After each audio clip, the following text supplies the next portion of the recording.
understand better now that we're coming back to this speech a second time and also getting the back half of it? What do you feel like is the main message of the speech now?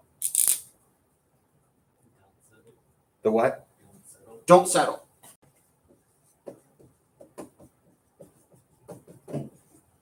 Anybody come up with a different understanding of the message of the speech? Adding on to that, perseverance.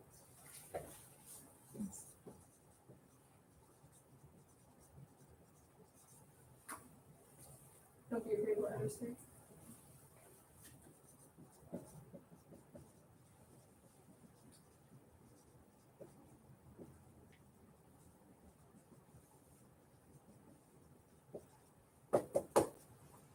Any others? Have courage.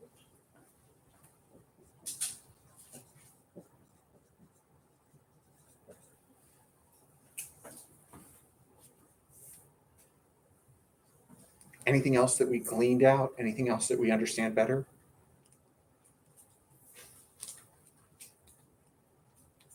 Don't think I'm looking for something. I'm just giving the opportunity if somebody's come to a different understanding.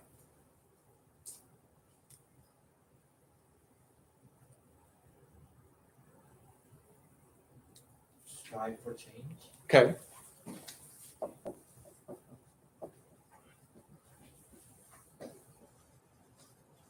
So with meanings out of the way, let's talk a little bit about this second page and kind of what it brought to you. What are things that you feel like you understand better about the speech, how it works as a whole? Let's move and more towards the rhetorical choices than just, hey, what are those big ideas that we have present? John. This last page kind of ties everything from the first page into her main message. Mm-hmm. Like, she repeats the word persevere a lot.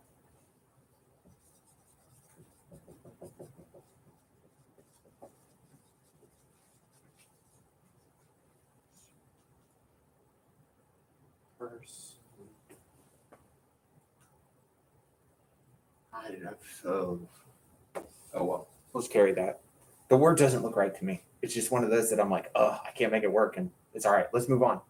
So repetition of persevere. What else?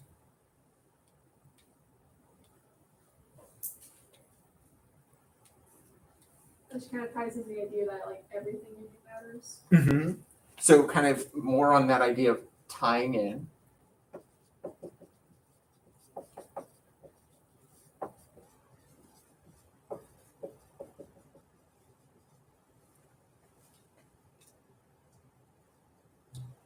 Think rhetorical choices. What do you see her doing?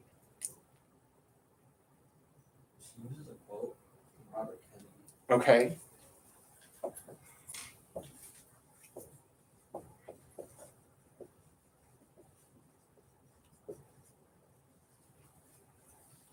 She gives credibility to a few people on the page. President Clinton. Uh-huh. Wendy, what's her name? Okay. And then I can't pronounce the other girl's name. So all those kind of tie back to that quote thing. You know, we see this use of context throughout.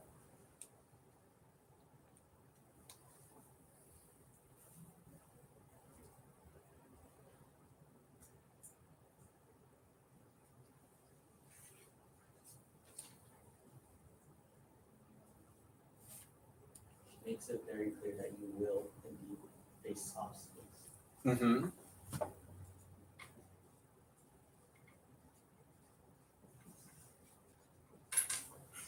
She's kind of challenging the perception that the students have. What are those perceptions? Like small gestures don't matter.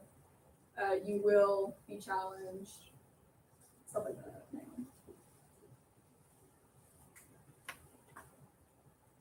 Perfect. So one thing that from my perspective that I can add to our whole conversation, nobody really brought up the woman end to this. The very feminine focused concept. Remember who she's speaking to. Women's college. A women's college. So she has an audience of graduates that are all women. She very much has this concept through the speech about the struggles of women and kind of highlighting in there. But, you know, granted, could these get you there in the essay? Yeah, absolutely. But we don't see that here yet. And I'm going to show you how we can make that useful in an essay in a second with some samples. Over here, think about that back page. One thing that I noticed is that she follows the rule of three. Are you familiar with the rule of three? So if you're a theater person, you might know it in terms of comedy. If you're a logic person, often we like things in threes. If we can repeat things in threes, comedy says that's your golden number. Do it 3 times, it's funny. Do it a 4th time, it's not funny anymore. Notice that on that back page, she has those 3 definite ideas that she kind of comes to. She says, starting line 75, there's no doubt if you aim high enough that you will be confronted by those who say that your efforts to change the world or improve the lot of those around you do not mean much in the grand scheme of things. 2, you will find your strongest beliefs ridiculed and challenged. 3, you will be buffeted by demands of family, friends, and employment. Notice that she kind of gives those 3 segments before she moves on. And so there's some intentional design and organization to this. John, I heard you kind of overheard, it stuck to me. You said, it's a lot of repetition in this speech. Just in general, ideas repeat, structures repeat. Think about if we go back to our rhetorical situation, we have an audience that's graduating. Nervous, anxious, and we want to make our message clear. You know, there's that old axiom of, you know, keep it simple, stupid. Not as much to say, hey, you're stupid, but hey, don't overcomplicate your message. And often if we give those definite, repetitious structures to how we're delivering and organizing our thoughts, it can help to bring that clarity towards what we want to say. So we want to notice in terms of some of those rhetorical choices, we definitely see her implying those there. Something you want to add? That's why I'm saying the examples you just used. Yeah. Each paragraph starts with, there is no doubt, it is certain, inevitably. Exactly. You see those same structural pieces. And even if you go back to the beginning of the speech, look at how she kind of frames the conversations in the beginning with her examples of what has been done, but the need to continue forward. Those paragraphs are structured in that similar way. So you should notice, we're talking about rhetorical choices, how that repetition comes in and how it helps to emphasize meaning. Now, I want to transition over and I want to have some time to look at some student samples that were released. Because really what I want to push this to is, hey, what are you noticing in your writing that we can really hit on with that rewrite? So if you look on today's Canvas page, you notice that I linked the student samples, and there's a separate link for the commentary. We just need the student samples link pulled up. We're going to look at 2. We're going to look at one a little closer together, and then one that I'm going to have you look at and kind of go, okay, what do you notice with this one? But there are examples of all the score points there. So as we turn it towards, hey, where do you find yourself? And yes, I only gave you the first page of the speech. But when you look at the qualities of writing, we can still score that essay absolutely 100%. Because how many times on the AP test do you think a student doesn't pay attention to the fact that a speech like this has a second page? It happens more than you think. They're nervous, they're anxious, they're kind of flying through the test and they don't think about it because, hey, when you look at that page, it ends with a period. So if you had submitted that essay, College Board wouldn't be like, hey, you didn't talk about the whole speech. 0. They're going to grade what you turned in and they're really going to look at it to go, hey, what's the quality like? What does this student understand and how well do they talk about it? And score it there. It may not get as high of a score, but hey, it's not a 0. So we're going to look at the 2 stronger essays here. We're going to start with sample H, and I want to lead you through this one to kind of point out some of the things that work really well here. and highlight these points from the rubric that we've talked about time and time again. So here, let's look at their introduction. We've come a long way since women gained voting rights, yet we have not gone far, probably far enough is what the student was trying to say, as gender equality remains an issue unresolved. The glass ceiling remains unbroken, and women continue to fight on all fronts for rights they deserve, rights that should be inherent. Secretary of State Madeleine Albright, in her speech to the women graduating from Mount Holcomb College, emphasizes the need to continue this struggle and strive for gender equality. By contrasting hypotheticals and reality, providing examples and personal anecdotes, and strong repetition of the word persevere, Albright successfully conveys her message to these graduates that they must continue to fight for rights in the face of opposition and that they will succeed. Take a look at that intro. Is it well developed? It's a word that we've thrown around that I think students have a hard time seeing in writing. But what we've got to notice is most of the writing that we see, you will employ a 2 to 3 sentence introduction. And in the course of that 2 to 3 sentence introduction, one of those 2 to 3 sentences is your thesis, and the others kind of just state something. But notice here, she's developing this idea of equality from the very beginning. Is this a phrase she took from the speech? Yes. Is it in quotes? But notice how it is something she's able to tie. She's able to take, hey, in the prompt, they told me this is an all-girls school. It's a women's college. I can see where these things are there, and I can use this speech to go. And so we're not just focused on, hey, what's that main idea quote that I can pull? But she's going, how do these ideas link and work together? Because ultimately, if we look at our list that we came up with, we said concepts like don't settle, don't be afraid of what others think, have courage, strive for change. Are all of these subpoints part of the larger point about the need, as women, this is what we should do? Now, is it as strongly mentioned? Is she standing there like, I am the first female Secretary of State, thereby I have broken through, and here's how you do it? But this student is coming up with a defensible way to view this speech. They're developing an argument rather than just saying, she inspires. She talks about these things. Notice the skill of the writing too, and we're going to kind of hit back to that as we go on. This is a student that isn't afraid of writing an essay. They know how to do it. They feel comfortable doing it because we have to remind ourselves, this is an essay produced on test day. This isn't a practice test. This isn't something that they were doing for homework. They did this on testing day in roughly 45 minutes. Let's look at this second paragraph really closely. Since we've looked at this idea of, hey, how do they develop this? How do they talk about meaning? How is the meaning the center focus here? Let's look at how they continue that in paragraph 2. Albright begins by presenting her audience with America's accomplishments and continued work in this growing world. She states the past, the Berlin Wall is now a memory, then a hypothetical. We could be satisfied with that. And then America's continued work, creating a future and building world peace.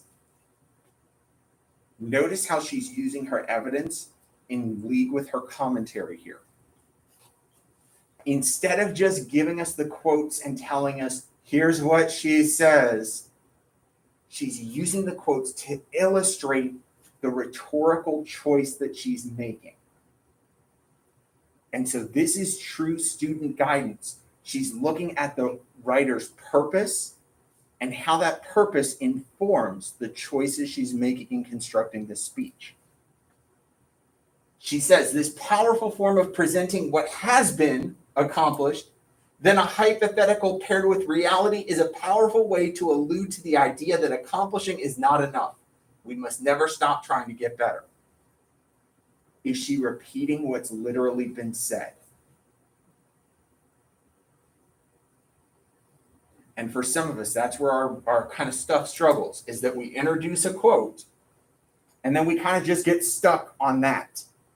She's able to connect. Here's the purpose of what she's doing. Why is she making this rhetorical choice that she is? She continues it, and we notice that here she talks a little more about it, but I want to go here. She says, Albright does not do this once. She does it 5 times. The Berlin Wall, nuclear weapons, Bosnia, a world economy, and last but not least, women's rights. She includes women's rights last to reveal that this urge to push onwards is not confined to America, but to also her audience, a class of women with the potential to bring about change. Notice here, she's seeing, not only is it done once, she looks at, here are all the other examples and why. Look at how she constructs this sentence. When you look at this paragraph as a whole, one thing that you should take note of is the sentence variety. She is not writing just simple sentences. She is not writing just compound sentences. Here, she has a compound complex sentence. She's using a colon appropriately. When we're looking at this idea of a composition test, and we're aiming towards how does this student maximize their score, notice that it's not any one thing that they're doing really well. They're doing a lot of things really well. And so this is a student that feels comfortable writing an essay, and creating this argument.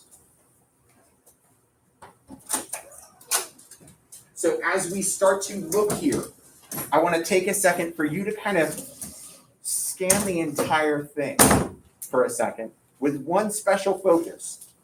I want you to really look at the topic sentences of each paragraph. We have talked about the line of reasoning in essays, and we say your thesis establishes your line of reasoning back up here by telling us here are the major chunks. Your topic sentences then introduce and focus each paragraph in that chunk. Pay attention to how they use these topic sentences to bring their ideas into focus. So take a second to just scan the whole essay, but pay special attention to the topic sentences.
Everybody had a chance to at least look at those topic sentences?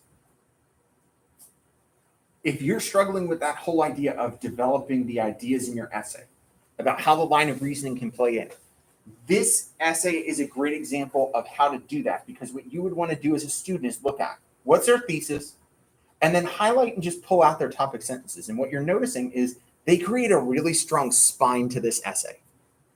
We see how their ideas connect and how they go and are focused.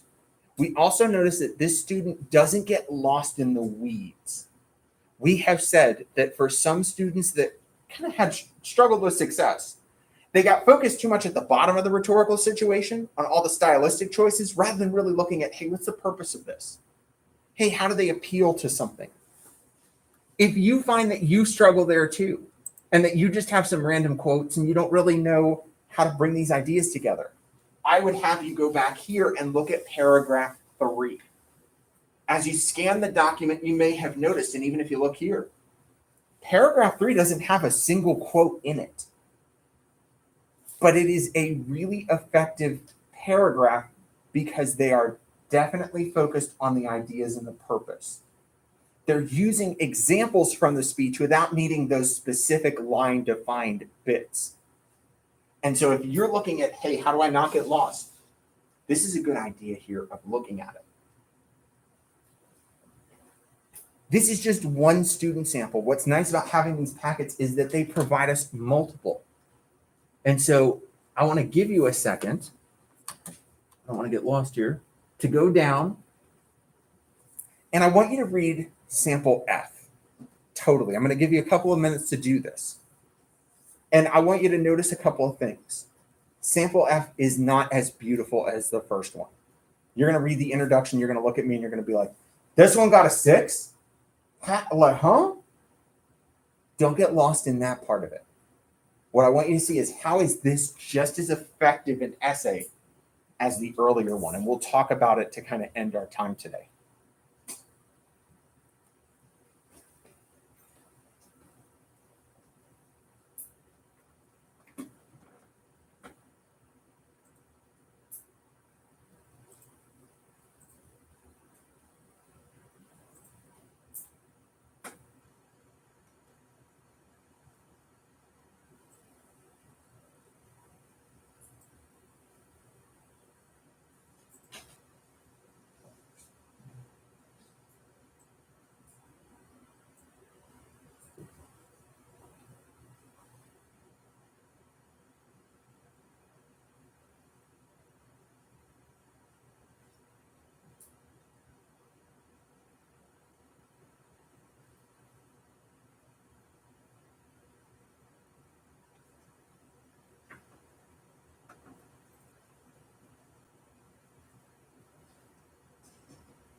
All right, everybody had a chance to look at this one? All right, reading the essay. Would you agree with me that it kind of lacks some of those beautiful qualities that we talked about in the first sample? This is a very efficient essay. I want to focus on paragraph 3 to talk about really quickly. To highlight a few things this student does really well, even though it may lack some of that beauty. This is a student that still very well understands the meaning of this speech and how that meaning is constructed. And they discuss it well. I think when you look at the commentary, you notice that they pull a quote, for example, here to illustrate the repetition of persevere. But we notice that they don't feel the need to show you every line that the word is repeated in and focus on every use of it. Instead, their commentary helps to develop their point. We also notice that by the time we get here, we saw some evidence of it in the earlier paragraph, but here, Albright herself, the first female Secretary of State, faced many challenges and doubts on her rise to the top of the State Department, but she maintained her courage and persevered. Does this speech talk about the fact that Madeleine Albright was the first female Secretary of State? Is it in the prompt?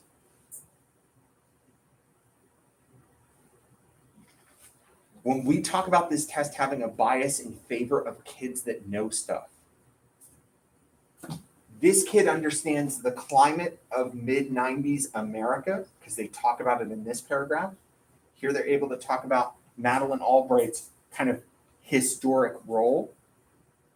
We also have some understanding of geography. For example, where's Sarajevo? I mean, Albright mentions it specifically about being in Sarajevo. If you knew that it was the capital of Bosnia, and that earlier in the speech she talks about the effects of the Bosnian War, can you show how she's kind of linking her ideas in this speech? Kids that know stuff have that natural ability to not just write well, but to be able to understand how this speech works and why it's significant. Now, that's not to say, hey, if you didn't recognize that, shame on you, you're set for failure. As much as to say, we have to be aware of what we do know. And sometimes what we don't, because we can fill those gaps in. Now that you know that the capital of Bosnia is in Sarajevo, that's something you can just tuck away. It might be useful at some point, but you know it. Being aware of what you don't know is just as powerful as what you do know. And so we're going to build some things in the next couple of weeks to make sure, hey, we have a chance to get some things into our head too. So as we look to rewrite this, you have access to this document that has samples at every level. I would suggest taking a look to kind of go, hey, what do I notice in my writing? And how can I see how to punch it up by looking at the samples that are scored slightly better? There we go. I didn't mean to go all the